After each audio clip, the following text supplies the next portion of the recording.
reading The Silver Chair, Book 6 of the Chronicles of Narnia by C.S. Lewis, and we're on Chapter 3. We'll read Chapter 9, A Secret Movie Star from Critter Club, and Chapter 4, Lucas Makes a Bet on Class Clown. So we're going to get started. We're on Chapter 3, The Sailing of the King. What made Scrub look so dingy, and Jill too? If she could only have seen herself, was the splendor of their surroundings. What made Scrub look so dingy was the splendor of their surroundings.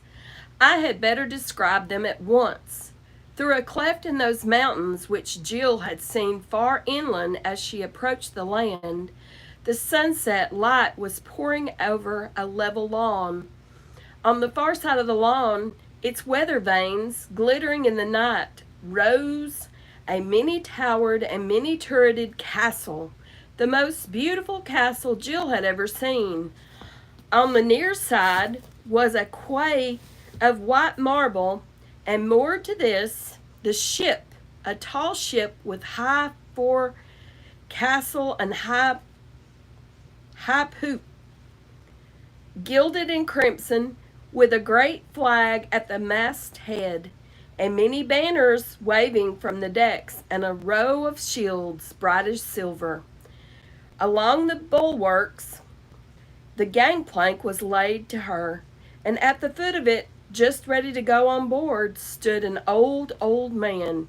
He wore a rich mantle of scarlet, which opened in front to show his silver mail shirt. There was a thin circlet of gold on his head. His beard, white as wool, fell nearly to his waist. He stood straight enough,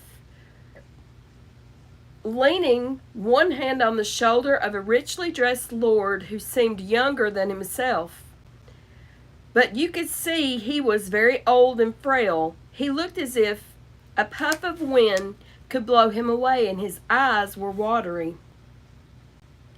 Immediately in front of the king, who had turned round to speak to his people before going on board the ship, there was a little chair on wheels, and harnessed to it a little donkey, not much bigger than a big retriever. In this chair sat a fat little dwarf.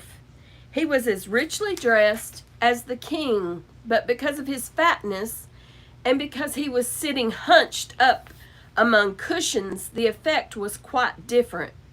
It made him look like a shapeless little bundle of fur and silk and velvet.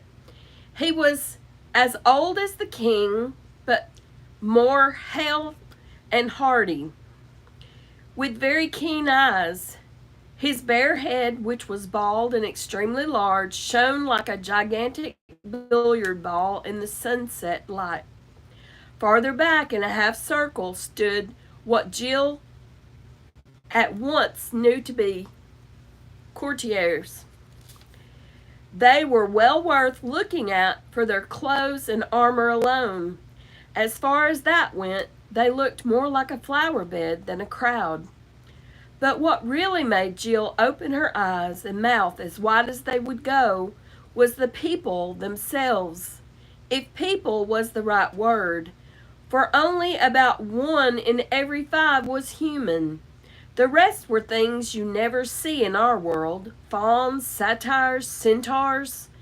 Jill could give a name to these, for she had seen pictures of them, dwarfs too. And there were a lot of animals she knew as well: bears, badgers, moles, leopards, mice, and various birds. But then there were so many different from the animals which one called by the same names in England. Some of them were much bigger. The mice, for instance, stood on their hind legs and were over 2 feet high. But quite apart from that, they all looked different. You could see by the expression in their faces that they could talk and think just as well as you could. Golly, thought Jill. So it's true after all. But next moment she added, I wonder, are they friendly? for she had just noticed on the outskirts of the crowd one or two giants and some people whom she couldn't give a name to at all. At that moment, Aslan and the signs rushed back into her mind. She had forgotten all about them for the last half hour. "Scrub," she whispered, grabbing his arm. "Scrub! Scrub, quick! Do you see anyone you know? So you're turned up again, have you?" said Scrub disagreeably, for which he had some reason. "Well, kept quiet, can't you?" "I want to listen." "Don't be a fool," said Jill. "There isn't a moment to lose. Don't you see some old friends here? Because you've got to go and speak to him at once." "What are you talking about?" said Scrub. "It's Aslan, the lion, says you've got to," said Jill despairingly. "I've seen him." "Oh, you have you? What did he say?" "He said the very first person you saw in Narnia would be an old friend, and you'd got to speak to him at once." "Well, there's nobody here I've ever seen in my life before, and anyway, I don't know whether this is Narnia." "Thought you said you'd been here before," said Jill. "Well, you thought wrong then." "Well, I like that. You told me." "For heaven's sake, dry up and let's hear what they're saying." The king was speaking to the dwarf, but Jill couldn't hear what he said, and as far as she could make out, the dwarf made no answer, though he nodded and wagged his head a great deal. Then the king raised his voice and addressed the whole court, but his voice was so old and cracked that she could understand very little of his speech, especially since it was all about people and places she had never heard of. When the speech was over, the king stopped and stooped down and kissed the dwarf on both cheeks, straightened himself, raised his right hand as if in blessing, and went slowly and with feeble steps up the gangway and on board the ship. The courtiers appeared to be greatly moved by his departure. Handkerchiefs were got out, sounds of sobbing were heard in every direction.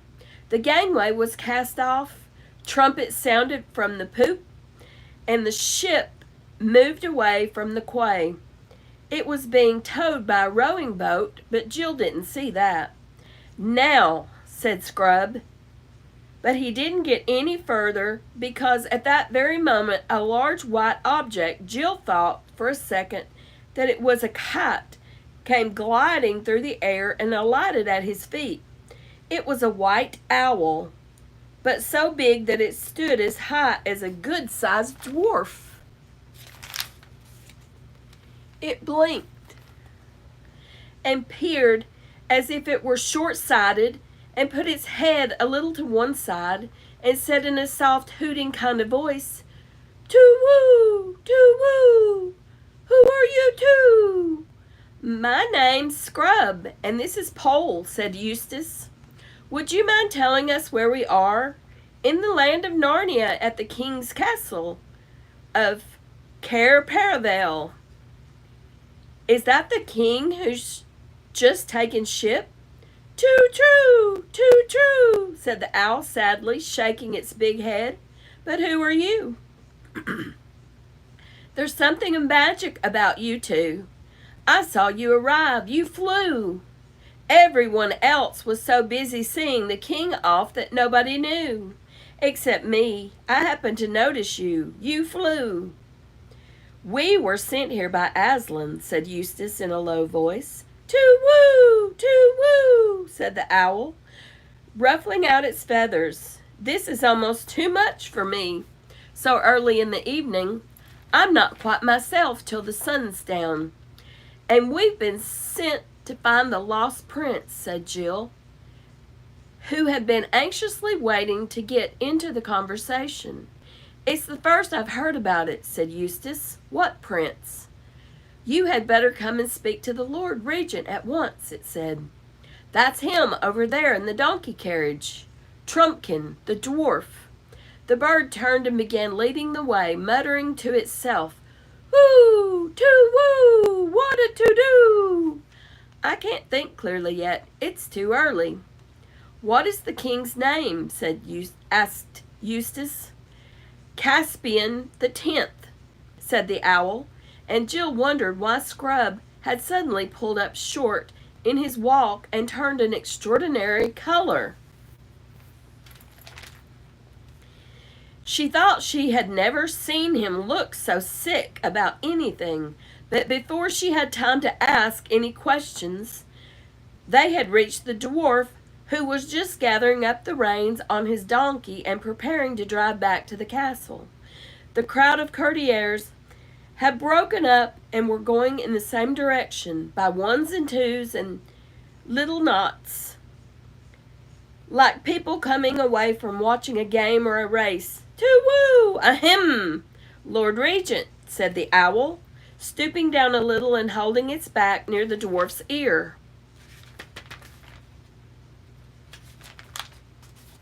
"Hey, what's that?" said the dwarf. "Two strangers, my lord," said the owl. "Rangers?" "What I mean," said the dwarf. "I see two uncommonly grubby man-cubs. What do they want?" "My name's Jill," said Jill, pressing forward. She was very eager to explain the important business on which they had come. "The girl's called Jill," said the owl, as loud as it could. "What's that?" said the dwarf. "The girls are all killed? I don't believe a word of it. What girls? Who killed 'em?" "Only one girl, my lord," said the owl. "Her name is Jill."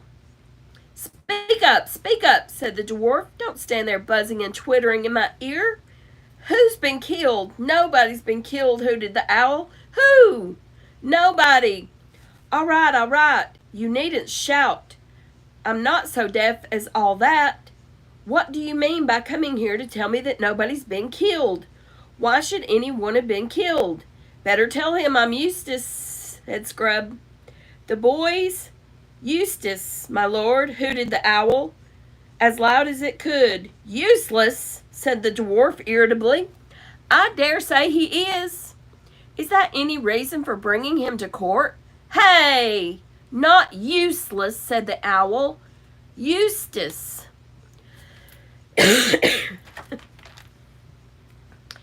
"Used to it, is he? I don't know what you're talking about. I'm sure I tell you what it is. Master Glimfeather, when I am young dwarf, there used to be talking beasts and birds in this country who really could talk. There wasn't all this mumbling and muttering and whispering. It couldn't have been tolerated for a moment. Not for a moment, sir. Ernest, my trumpet, please." A little fawn, who had been standing quietly beside the dwarf's elbow all this time, now handed him a silver-eared trumpet. It was made like the musical instrument called a serpent, so that the tube curled right round the dwarf's neck. While he was getting it settled, the owl Glimfeather suddenly said to the children in a whisper, "My brain's a bit clearer now. Don't say anything about the lost prince. I'll explain later." It wouldn't do. To-woo, to-woo. It wouldn't do. "Oh, what a to-do.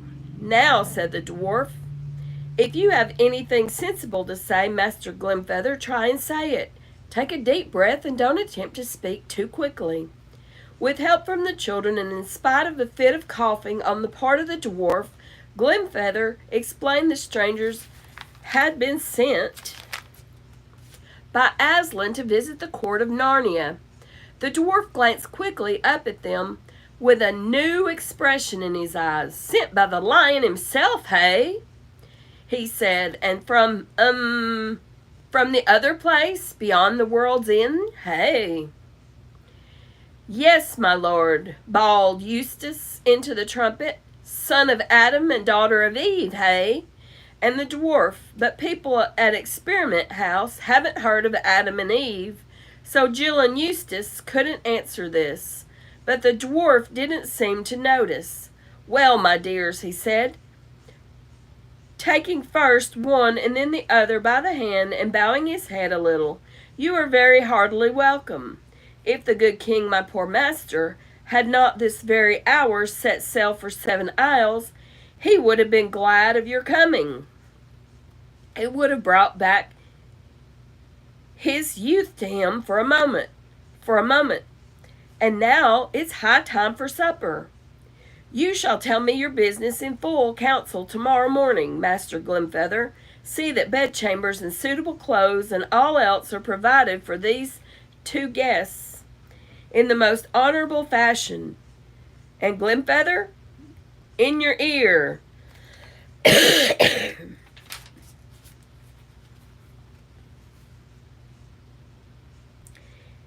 Here the dwarf put his mouth close to the owl's head and no doubt intended to whisper, but, like other deaf people, he wasn't a very good judge of his own voice, and both children heard him say, "See that they're properly washed."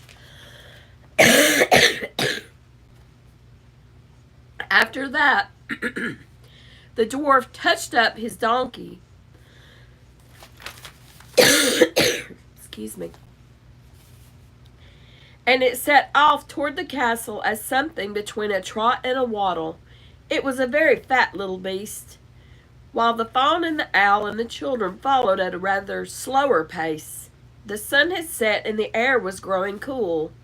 They went across the lawn and then through an orchard and so to the north gate and to Cair Paravel, which stood wide open. Inside they found a grassy courtyard. Lights were already showing from the windows of the great hall on their right and from more complicated mass of buildings straight ahead. Into these the owl led them, and there was most delightful person was called to look after Jill. She was not much taller than Jill herself and a good deal slenderer, but obviously full grown, graceful as a willow, and her hair was as willowy too. And there seemed to be moss in it.